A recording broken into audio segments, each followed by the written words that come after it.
Hello everybody, Alex here. Thank you for joining me. I want to thank all the new subscribers. Thanks for coming aboard.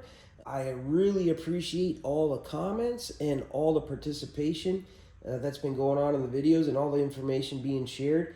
I am getting just a kick out of all this. So again, thank you all for joining me. So today I wanted to talk a little bit about some of the tools that I've been getting from direct tools outlet, specifically these Ryobi tools, and just give you my thoughts on them and my opinions. And again, if you're new here and if you're interested in the Ryobi platform, if you want to get some information about some of the tools here, or if you're a handyman like I am and use Ryobi HB tools on the job, I come back and I give you my real world opinion on these things as they happen. I'm not sponsored by anybody. I purchase all these things with my hard-earned money, so I will give you my hard opinions on it. And if they can relate to you, welcome. Light them if you got them. Let's kick around for a little bit and see what we got. Okay, so first off, I want to talk about this Ryobi 18-inch tool tote that I got from Direct Tools Outlet. So I got this just a couple months ago, so really this is going to be just an extension on first impressions. I really expect a long lifespan out of the tool tote. So far, so good with it, but as we are right now, just a couple thoughts. So I really like the proportions of it. It carries the tools that I need down at the base well. I like the plastic, the hard plastic bottom that it's got. It's holding up pretty good to the scuffs, and it's easy to clean out the bottom, you know, at the end of the week when I need to get reorganized. The handle here, the foam here, is not the most comfortable, but it has not slid from this bar, and this bar has not given out. And I gotta tell you, I do tend to overload this at the end of the job. It's just easy to throw everything in here that you've been using, whether it belongs in here or not, and just grab this and go. And I do tend to overload it, and it's holding up pretty well. Of course, I use it in conjunction with the shoulder strap to kind of share the weight and save on that a little bit. Now, the pockets are holding up well. The bottom of the pockets, you know, when you throw things like scissors down here, eventually they will start to wear out. But again, a little bit too soon to tell for that right now. I don't really care for the elastic that are used for these screwdriver hoops.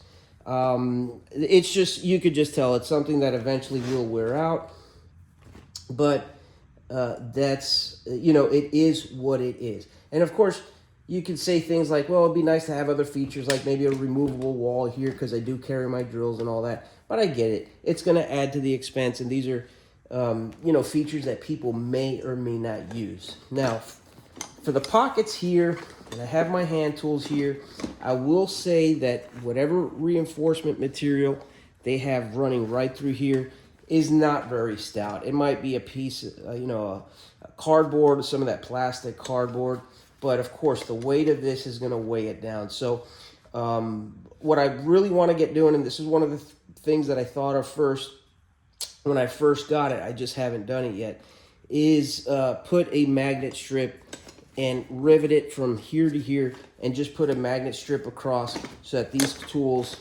can sit hitting a magnet strip. Here's a you know, stud finder that I have with the magnet on it, and I could just imagine if this were attached here, then I can put these tools here, and they would sit a little nicer in these pockets and not weigh this down. So I want to try that modification and see how it goes. And also I'm thinking maybe attach a magnet strip down here so that these screwdrivers can stay nice and upright and accessible to me for when I need them.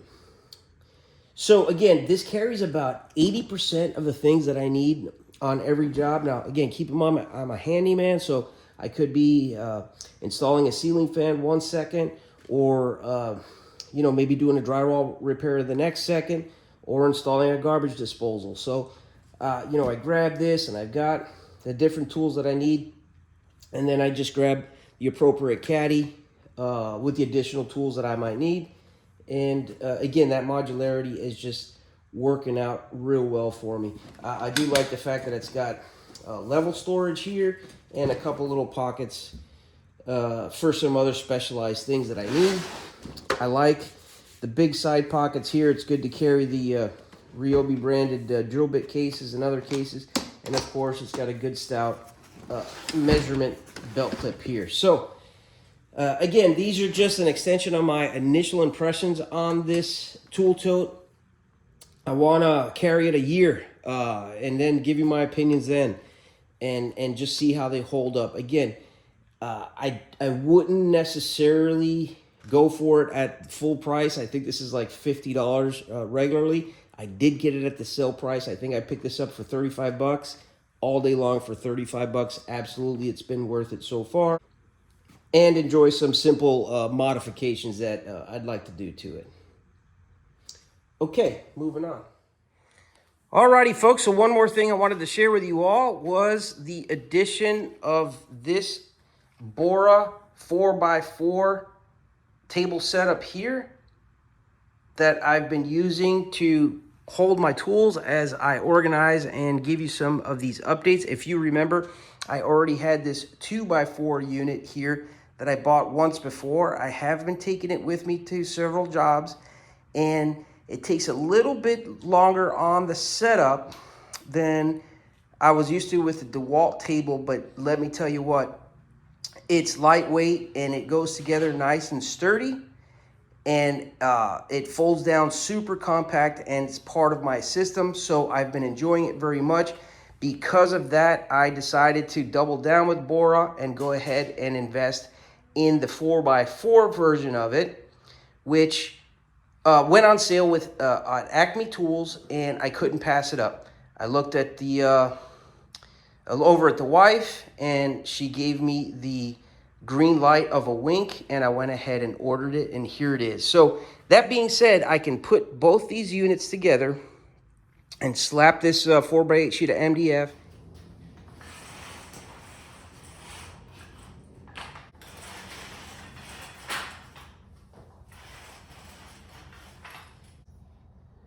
And this is the part where I hurt myself trying to get this half-inch piece of MDF on here. I can do that much. Alright, I can get it to this position.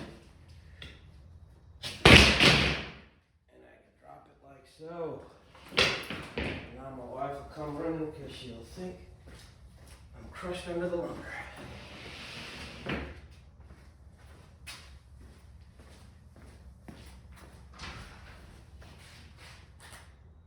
Hi, honey, I'm okay. I'm not crushed under the lumber. Okay. Just checking. I love you, sweetheart. I love you too.